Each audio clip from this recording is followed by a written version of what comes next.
بسم الله الرحمن الرحيم نحمده ونصلي ونسلم على رسوله الكريم وعلى آله الطيبين وأصحابه الطاهرين أما بعد. حضرات گرامی، ہم تذکرہ کر رہے تھے نماز کا، نماز کی اہمیت کیوں ہے. یہ بات یاد رکھیں کہ نماز اسلام کا رکن ہے اور تمام عبادات میں سے افضل ترین، اہم ترین عبادت ہے، اور مسلمان کو نماز کی حاجت، ضرورت، اس کی جو کھانے پینے کی ضروریات ہیں اس سے بھی بڑھ کر، کیونکہ کھانے پینے سے انسان کے ظاہر کو تقویت ملتی ہے، جسمانی صلاحیت آتی ہے، طاقت آتی ہے. نماز سے روحانیت کو طاقت ملتی ہے، تزکیہ باطن ہوتا ہے، تزکیہ باطن ہوتا ہے. کھانے پینے سے سحری جسم کو فائدہ ہوا، نماز سے جو ہے انسان کی روحانیت کو فائدہ ہوتا ہے. اور اگر روحانیت جو ہے بہتر ہے، کارآمد ہے، طاقت والی ہے، تو پھر ظاہری طاقت جو ہے خود بخود موجود. تو لہذا کھانے پینے سے بھی زیادہ اس کی اہمیت ہے. اور نماز کا ماحول جو ہے یہ گھر سے شروع ہوتا ہے. یہ نہیں کہ ہم گھر کا ماحول تو ایسے ہی ہو، آزادانہ ہو، اپنی مرضی سے اٹھنا سونا، بس یہی گھر کے لوازمات، کھانے پینے کی ساری اشیاء جمع کر کے رکھی ہوئی ہیں، بچوں کے کھیلنے کے کودنے کے ساری ضروریات گھر میں موجود ہیں، ٹی وی ہے، لیپ ٹاپ ہے، ساری چیزیں یعنی گھر میں موجود ہیں، لیکن گھر کے اندر جو ہے وہ نماز کا ماحول نہیں. تو اگر ہم گھر میں ماحول نہیں بنائیں گے تو پھر بچے جو ہے باقی چیزوں کے تو عادی ہوں گے، بچپن سے لے کر جوانی بھی ایسی زندگی گزرے گی.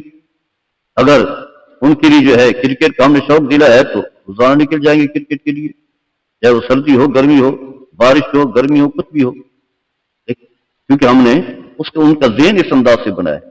یا اسی طرح لیپ ٹاپ سے کھیلنا، گیمنگ دیکھنا، یہ باقی جتنی بھی چیزیں ہیں، ٹی وی ہے، باقی لوازمات ہیں، وہ تو سارے کام کر رہے ہوں گے کیونکہ ہم نے اسے ذہن ہی ان کا یہی بنایا ہے. اگر ہم نماز کا ذہن نہیں بنائیں گے تو پھر بے نمازی ہوں گے بچے. جبکہ اسلام جو ہے اسی بات پر زور دیتا ہے. قرآن کریم میں اللہ تبارک و تعالیٰ ارشاد فرماتا ہے، سورہ یونس کی آیت نمبر 87 ہے، فرمایا وَجْعَلُوا بُيُوتَكُمْ قِبْلَةً، اے لوگوں اپنے گھروں کو قبلہ بناؤ، یعنی سجدہ گاہ، عبادت والی جگہ بناؤ. اور آگے پھر فرمایا وہی وَأَقِیمُوا الصَّلَاةَ، نماز قائم کرو. گویا کہ گھر کو مسجد بناؤ، نماز قائم کرو. فرمایا وَبَشِّرِ الْمُؤْمِنِينَ، ایسے لوگ جو ہے پھر حقیقی مومن ہوتے ہیں اور اہل ایمان کو خوشخبری سنائیں. اللہ تبارک و تعالیٰ اپنے عظیم نبی حضرت اسماعیل علیہ السلام کا تذکرہ کرتا ہے. سورہ مریم ہے، آیت نمبر 55 ہے، 55. فرمایا وَكَانَ يَأْمُرُ أَهْلَهُ بِالصَّلَاةِ وَالزَّكَاةِ وَكَانَ عِندَ رَبِّهِ مَرْضِيًّا.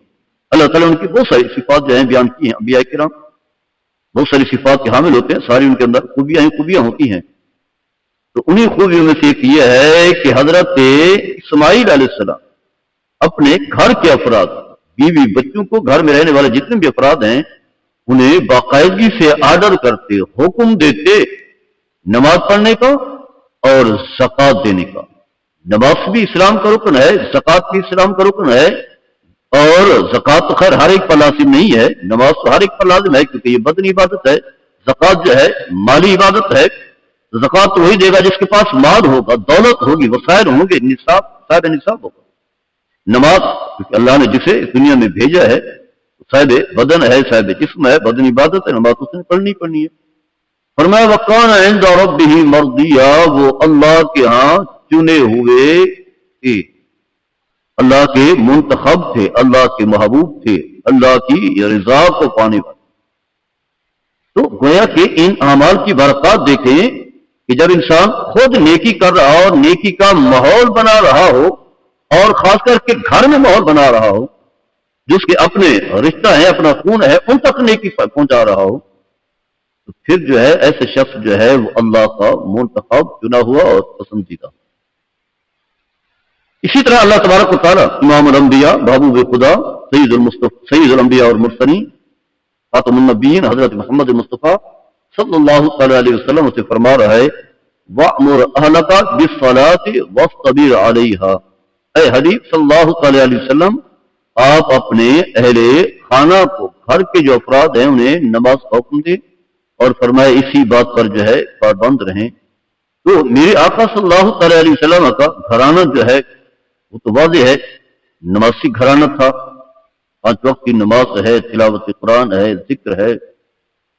उनके जरिए से अल्लाह ताला ने जो है हम सब मुसलमानों को ये हुक्म दिया है कि जो भी घर का सरबराह है उसके ऊपर जो है ये जिम्मेदारी आयद होती है कि खुद भी नमाजी हो। अगर खुद नमाजी होगा तो दूसरों को कहेगा, वरना तो ये हुक्म होगा ले मतकुल नमाला तफालू, वो बात कहते क्यों जो खुद नहीं करते। तो लिहाजा बच्चों को जो है वो कहेगा नमाज पढ़ो, नमाज का एहतिमाम करो, नमाज फर्ज है। घर में बाकायदगी से जगह नमाज के लिए मखसूस होगी, जो कि मस्जिद होगी, इबादत गाह होगी, जहाँ जो है जाए नमाज बिछी होगी, चटाई बिछी होगी और बाकायदगी से जो है एहतिमाम होगा जमात का, नमाज का, जिक्र का, तिलावत कुरान का।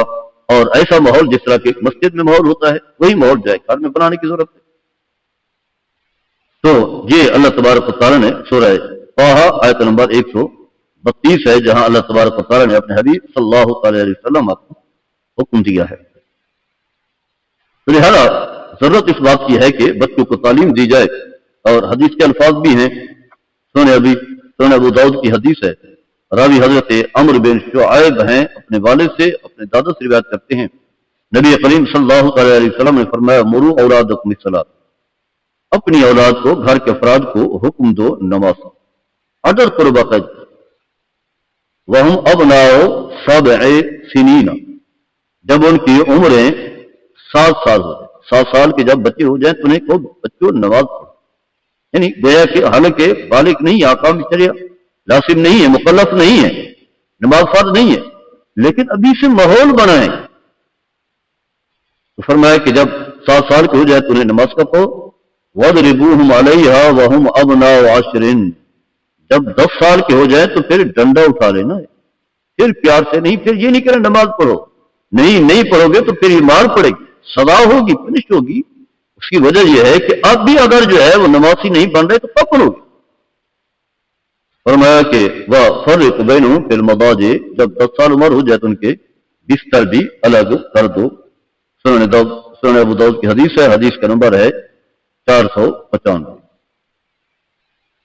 तो अलगर्फ माहौल बनाने की जरूरत है। घर के अंदर नमाज का, नमाजी बनने का माहौल बनाए बच्चों को, जो है ना, जिस तरह माँ बाप जो है, खास करके माँ जो है, जब खाने का वक्त होता है तो बच्चों के लिए खाना तैयार कर लेती है, नाश्ता तैयार करना है, दोपहर का खाना है, रात का खाना है। अगर जो है वो बच्चे लेट खाना चाहें तो उस वक्त खाना तैयार करके देती है। इसी तरह पीने की चीजें हैं, जूस है, चाय है, दूध है, देती है, ताकि बच्चों के अंदर जो है वो ताकत है, जो है फ्रूट रखती है, बहुत सारी चीजें हैं इंसानी ताकत का जरिया बनती हैं। चाहती है कि बच्चों को वक्त पर जो है वो खाना मिले, खाना खाएं, बल्कि सख्ती करती है, मारपीट करती है अगर वो बच्चे जो है ना खा रहे। तो खाने की तो फिक्र सबको है, आपको भी है, मेहनत करके आता है, बाहर से चीजें लेकर के आता है बच्चों के लिए। माँ को भी फिक्र है कि नाश्ता भी देना है, दोपहर का खाना भी है, रात का खाना भी है, बाकी चीजें भी हैं। बार बार पूछती रहती है फलां चीज की जरूरत है, फलां मैं रख दूं, ना भी खा लो फिर भी उसके सामने रखा जाता है, जिस्मानी जो है वो ताकत है, फिटनेस आए। तो रूहानी फिटनेस की कोई परवाह ही नहीं, तो रूहानी फिटनेस की भी परवाह करनी पड़ेगी। अगर बच्चा नेक और सारी होगा, नमाजी होगा, अल्लाह के आकाम को वजह लाने वाला होगा, तो फिर माँ बाप को भी अहमियत देगा, उनकी भी खिदमत करेगा। अगर अल्लाह के आकाम को वजह लाने वाला नहीं है तो फिर माँ बाप को भी अहमियत नहीं देगा। आगे चल करके हम इसी पर गुफ्तगू करेंगे। अल्लाह ताला हम सबको अमल करने की तौफीक अता फरमाए। वमा अलैया इल्लल बलागुल मुबीन।